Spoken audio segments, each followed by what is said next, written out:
Здравствуйте, мои дорогие друзья, представители знака зодиака Водолей. Таро прогноз на декаду на 10 дней с 1 по 10 ноября.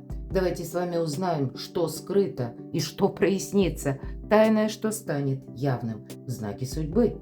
Чего вы пока не видите, а это случится.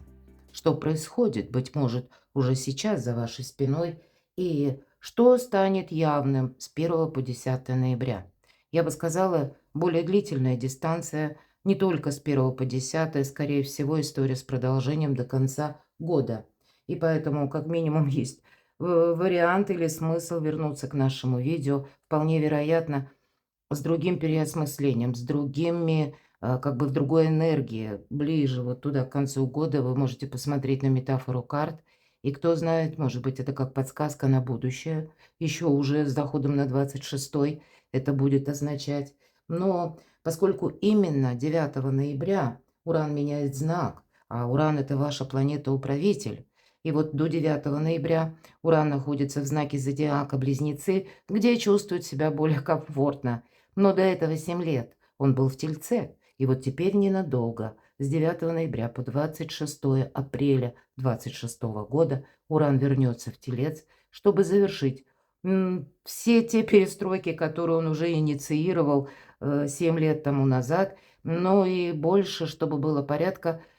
Так вот, говоря в целом, для знаков зодиака стихии Земли и воды. Но это и для всех нас будет связано с прояснением, мои дорогие, а для вас особенно некоторых жизненных ситуаций. Мы будем адаптироваться и, скорее всего, организовывать какой-то новый порядок или в новом ключе, или в целом порядок в жизни собственной наводить. И пусть, как я сказала, это история с продолжением, но кульминационные моменты или ваше решение, или ту информацию, которую вы получите, это будет, я так вижу, как перезагрузка с 1 по 10. Важный вообще весь период ноября, мои дорогие. Дважды, наверное, потому что у нас будет суперлуния 6 числа. И это период ясности, когда проясняется какие-то очень важные вехи, и вы сами тоже будете что-то либо решать, либо с чем-то определяться. А потом следом у нас еще переход Урана, и более того, после 9 еще и Меркурий. А мы знаем, что Меркурий как раз за коммуникацию, информацию, за технологии все отвечает. И Меркурий уходит в ретро-движение. Поэтому тут какой-то, знаете, как жизнь в стиле ретро, но для того, чтобы было больше ясности. Итак, знаки судьбы, 3 карты того, что скрыто и скоро станет явным, как подсказки. Второй знак судьбы. К чему быть готовым, или то, что мы сейчас не видим, а это все-таки случится. 3 знака судьбы. В какой сфере вот это тайное прояснится? С чем это может быть связано? Давайте достанем карту. Что же там такое прояснится, к чему быть готовым? 2. Ладно, так получилось у меня. Что уйдет? Что уйдет или завершится, или от чего вы откажетесь сами? Может быть, это дело, которое довели до ума, до точки, да, логического конца, и уже вы к чему-то не возвращаетесь. Но, может быть, это связано еще и со взаимоотношениями. Такое я тоже допускаю. Тогда, а что придет взамен? Что нового, мои дорогие? Кто или что спешит на ваш порог? По основным сферам жизни чего ждать? Любовь, взаимоотношения, личная жизнь. Чего ждать в финансах для водолеев? И чего ждать? Работа, у кого-то бизнес, у кого-то просто документы, согласования, важные встречи, контакты или ваши планы. Первый знак судьбы – мир. Стремление к миру, мои дорогие, это точно. Вы знаете, очень многим вот в нашем прогнозе, я ведь много знаков зодиака уже сделала видео, много у каждого старших арканов. И я так думаю, что пусть воцарится мир, правда. Там, где сейчас страдают люди, умирают люди, там, где идет война. Дай Бог, чтобы воцарился мир. Потому что все-таки присутствуют в жизни вот те силы, которые как раз и способствуют тому, чтобы точка была какая-то поставлена, особенно ноябрь. И, может быть, это мы в целом узнаем что-то именно в ноябре, которое касается вот заключения мирных каких-то соглашений, когда отчасти мы все вздохнем свободно. Ну, пусть это не всех касается, конечно, но меня смотрят люди из многих стран, где именно идет война, к сожалению. Ну и для вас, мои дорогие, это тоже как старший аркан, завершение прежнего жизненного этапа. Получение уже, знаете, тут именно получение чего-то, потому как вот куда мы прикладывали усилия, теперь мы видим результаты или плоды труда своего. Для кого-то из вас это может быть как заключение договоров или пересмотр в каком-то новом ключе. И это, возможно, будет у кого-то связано как контракт на работе, а у кого-то может быть и брачный контракт, почему нет? Или место вашего пребывания. По этой карте также идут все-таки мир, пространство, эфир, интернет, много информации. Но есть, безусловно, что-то доброе, светлое, хорошее. Для вас, мои дорогие водолеи, ну как высшие силы помогают. Вот здесь что-то подобное с 1 по 10. Может быть, само пространство, Вселенная старается вам помочь, чтобы вы понимали, может быть, свою кто-то миссию, кто-то будет определяться, что вы в принципе будете продолжать. Потому как Плутон еще в вашем знаке зодиака– это тоже перемены, мои дорогие. И здесь вот нам Плутон ведь тоже может как раз демонстрировать какие-то наши старые скелеты в шкафу. Доставать и говорить тебе это надо? И зачем тебе это надо, дорогой водолей? Правда, я такое могу предположить. Это всех касается, но вы как-то особенно можете этот период прочувствовать. И в целом, если планетарно для вас, ведь этот очень знаковый период, хотя я должна сказать, с добрыми энергиями. И вот где-то это подтверждает карта. Вы будете зависеть все равно, мои дорогие, когда старший аркан– это либо люди в вашем окружении, ну тогда вот это все в добром ключе, либо обстоятельства. Все равно вот есть какой-то такой более продуктивный, более спокойный, более добрый или поворот вот к такому периоду жизни. Второй знак судьбы. Правда, у кого-то миссия, как отшельник, это жизненный путь. Это философ, мудрец. Вам, скорее всего, придется принимать мудрые решения. Возможно, два старших аркана. Вот я уже сказала, что для многих знаков зодиака вообще много старших арканов. И я так думаю, что общая ситуация, общемировая, или то, что мы слышим в средствах массовой информации на каждого из нас, будет как-то по-особенному влиять. Потому что, видимо, есть какие-то планы, наметки, да, уже на будущее, и, может быть, есть какой-то, как период был ограничений, что-то вы не могли осуществить, то вот здесь вот тут есть возможность и переездов, и путешествия, как будто весь мир открывается перед нами. Но что мы будем с этим делать? Или что мы будем делать с поставленной задачей? Время мудрых решений. И это ведь дервиш, да? Тут вот именно что-то более высокое, духовное на первом плане, а не материальное, нет. То есть отшельник идет сам. Он идет, кстати, медленно, поэтому как знак судьбы куда-то вы не торопитесь. Может быть, придется найти какую-то недостающую информацию, а может быть, провести важные разговоры, но в таком мудром ключе, чтобы не вызвать, к примеру, ни зависти, ни обид. Понимаете, тоже ведь мы можем рассматривать как знак судьбы. Но я должна сказать, я люблю эту карту за то, что никто не мешает. Вот на короткий период времени, когда выпадает в раскладах карта отшельник, так и знай. Вот есть у тебя вот этот путь, как у отшельника, или что-то вы запланировали, то, в принципе, никто не мешает. По крайней мере, еще и карта «Мир» добавляет, что у вас есть ресурсы. Ресурсы, может быть, это ваше знание, экспертность в каком-то вопросе или в виде деятельности, или что-то вы, мои дорогие водолеи, умеете делать очень хорошо, и для вас это все вместе складывает какую-то более длительную дистанцию.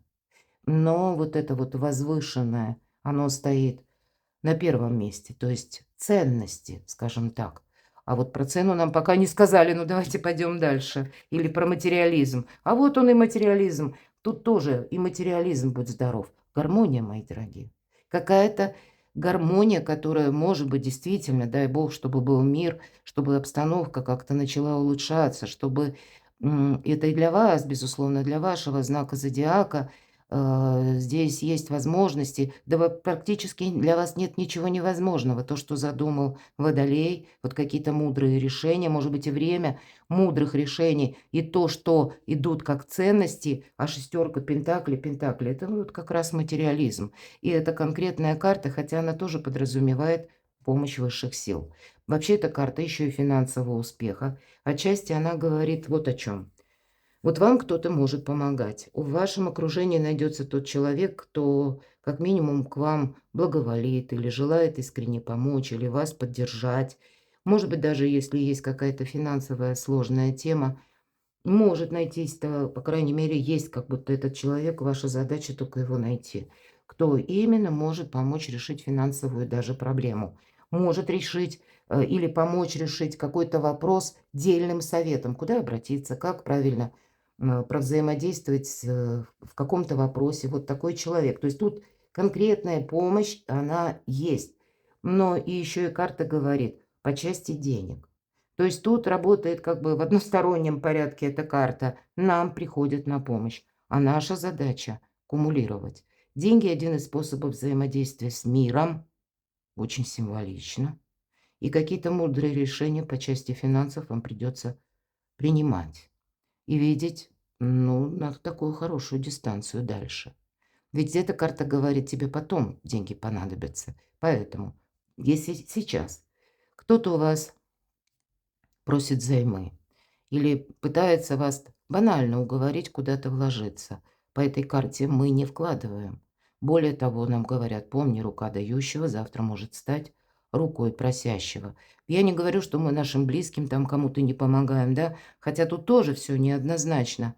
Но, понятно, банальные траты, ежедневные траты, мы от этого не уйдем. Но если так вот с замахом на что-то большее, более глобальное, то просчитать нужно, а может быть подождать еще какого-то периода. Или если отшельник идет медленно, значит, стало быть, философски подойти к какому-то вопросу, может быть, уточнить недостающие звенья.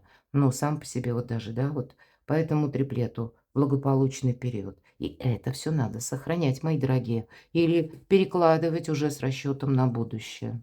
Что прояснится, да правда? Прояснится, например, ситуация конкретно по вашему отъезду, смены работы или по изменению, может быть, сферы занятости. Может быть, это касается конкретного человека, если вы ждете, что он к вам приедет. Вот приедет, не приедет, тут вот это тоже может проясняться.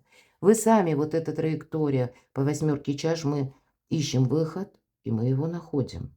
А выход, как правило, обусловлен какой-то непростой проблемой, которую вот так с наскоком не решишь. Поэтому выход из лабиринта я часто называю эту карту туз мечей. Какое-то однозначное решение.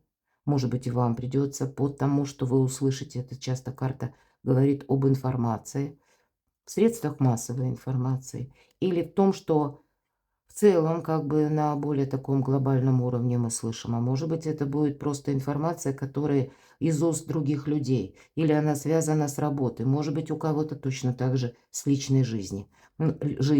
Но здесь есть ваше однозначное решение и, в принципе, готовность. Готовность именно как-то действовать по-другому. Девушка наша уходит налегке. А может быть, вы проясните у кого-то и так. Если было какое-то расставание, может быть, и вынужденное. И долгое время было непонятно, что с человеком. Была какая-то пауза, как будто все застряло. Вот итог вы получите. Вот правда, вы по каким-то, у каждого свои сферы жизни. Но, мои дорогие водолеи, факт какую-то нужную информацию вы находите, или она вас находит, вполне такое допускаю.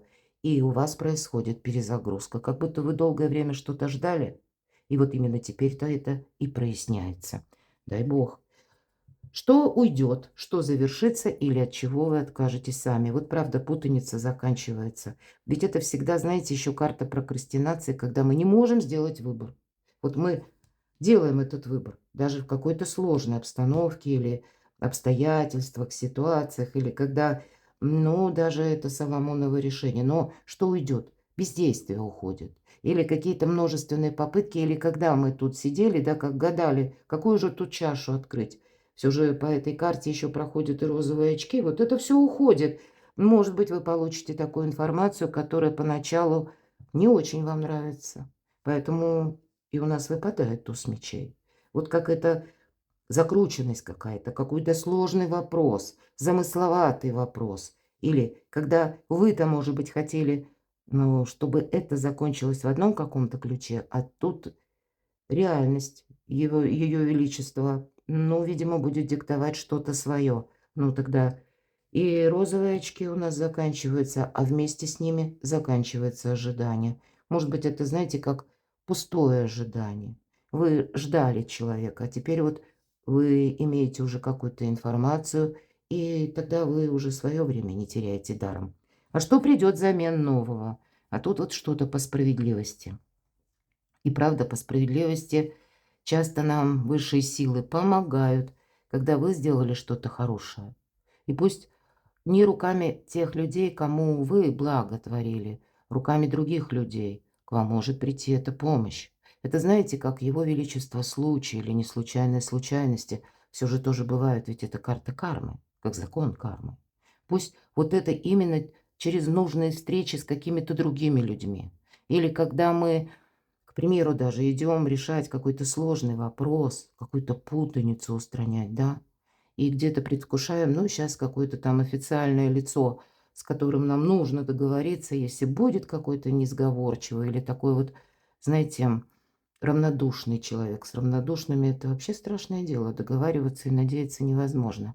То тогда вам жизнь может послать как раз человека обратного, то есть тот, который готов слышать, внимать ваши проблемы, с искренним желанием помочь в рамках его полномочий. Вот такое тоже может быть, и для вас какое-то желание будет осуществимо. Карта говорит также, как совет, мои дорогие, что нового, да, или что спешит на ваш порог. Конечно, ясность какая-то спешит, безусловно, но еще и нам говорят, водолей, все оформляй документально. Если тебе кто-то что-то обещает, то тогда сразу первым вопросом, насколько не обещание, а как готов человек или организация быстро оформить документ. То есть не просто на словах, а на бумаге что-то прописать. И, может быть, если вынуждают или ситуация требует того, узнавай буквально по закону, как работает закон. Сам где-то тоже будь дипломатом. Но, видимо, если вот все вот это соблюсти, есть возможность, чтобы какая-то справедливость восторжествовала. Может быть, это не только в эти 10 дней, потому что старшие арканы, мои дорогие водолеи, они никогда не работают на декаду. Это минимум 3 недели. Поэтому где-то дистанцию как минимум до конца ноября берите, а то и дальше. Тут сложно трактовать. Давайте чего ждать в личной жизни, в любви, в взаимоотношениях. Вообще ваша карта. Правда, не случайно туз мечей. И королева мечей – это прообраз Юдифии, как известно, уж отрезала, так отрезала, отказалась, так отказалась. Ну, тем самым избавила свой народ. Поэтому вошла в Древнее Писание, в Библию, Ветхий Завет. Ну, я уже не буду сейчас вспоминать, кому интересно, прочитайте, потому что вы больше прочувствуете, откуда эта карта берется. Мы надеемся сами на себя, мы умеем хранить молчание, и, видимо, что-то просчитывать вы будете. И пусть это, знаете, даже в семье, когда у вас в паре все хорошо, но это все-таки есть какая-то ваша задумка, раз, и вот надежды как на себя саму или на себя самого. Даже если меня смотрят мужчины, все же король мечей там другой архетип карты. Поэтому тут вот нам и говорят, тебе нужно что-то просчитать. Причем просчитать, знаете, это как до мелочей. И при этом иметь план А, план Б, план С. Быть готовым быстро, знаете, как перестроиться, что-то переиграть. Если что-то пошло не так, значит, оп, и как-то вы там поворачиваетесь тоже, да, или используете какой-то момент. Мы где-то об этом с вами тоже говорили. Но вполне вероятно, будут и такие периоды или дни в эту декаду, когда вам придется, возможно, и несколько свои собственные желания тоже трансформировать, потому что мы думали, что будет так, а тут видим, нет, так вот не будет. И нам нужно тоже быть гибче. Может быть, где-то не давить своим авторитетом, мои дорогие, чтобы больше было согласований, больше было возможностей, больше было мудрых решений. Конечно, по этой карте идут иногда еще и специалисты узкие, да, но вот если мы говорим, видеть на как минимум пару шагов вперед, а то и буквально на какую-то более далекую дистанцию, просчитывать что-то, это точно вам придется. Видимо, тут не совсем вообще нам говорят про любовь, а говорят о том, что есть какие-то задачи перед вами, мои дорогие водолеи. И добрая карта шестерка пентаклей. Для тех, кто в паре, да, тут все будет хорошо. Я более того могу сказать. Либо вы вместе с партнером вас могут поддерживать, но тогда я допускаю и другой вариант, что не все же, да, партнеры поддерживают. Вы, мои дорогие, вам может захотеться несколько так абстрагироваться от отношений, потому что какая-то ваша важная цель требует решения и внимания. Поэтому к этому тоже будьте готовы. Просто тут, я говорила, сигнификация и вот то, что вы задумали, видимо, вот в этом ключе вы будете действовать. Но не давите авторитетом, мои дорогие, это точно аркан Солнца иногда проигрывается как наше эго. Вот мы хотим что-то осуществить, и вот будет так, и хоть ты тресни.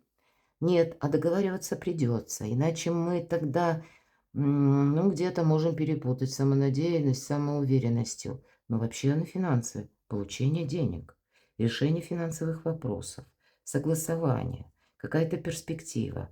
И вы знаете, скорее всего, может быть, это у кого-то именно по работе складывается такая перспектива или возможность, и вы на что-то можете согласиться. И это будет для вас означать траекторию 6-8 месяцев.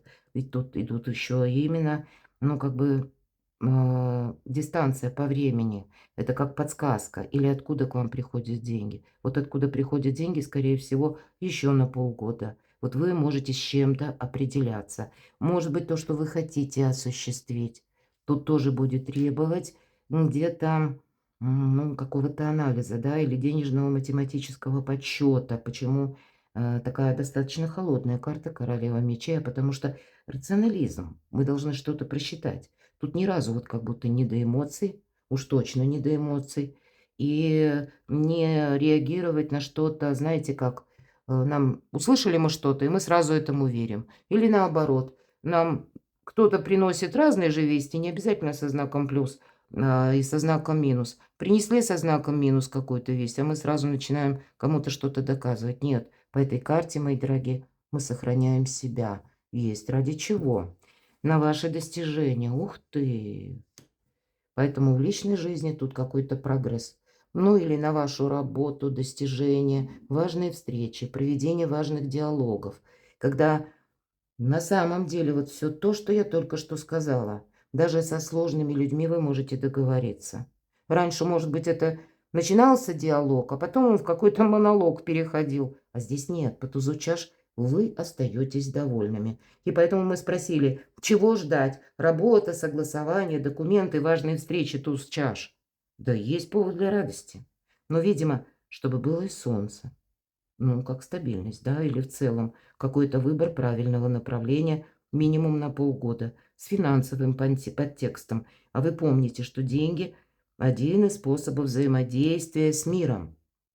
Для вас это важно. Так и буквально радость, добрые эмоции, может быть, признание ваших заслуг, это вот как раз оно присутствует. Да, поэтому не упустите какое-то доброе время и одновременно, может быть, где-то придется себя и сдерживать. Я вот так вижу, я такое допускаю, потому что вокруг вас что-то неоднозначно. И вам нужно что-то сложить в красивый узор, чтобы вот этот пазл сошелся, и высшие силы вам действительно помогают. Перекладывайте на себя, мои дорогие любимые водолеи. А я благодарю за ваши комментарии, за вашу искреннюю и добрую поддержку. Оставайтесь со мной, подписывайтесь на мой канал и будьте счастливы, будьте любимы всегда.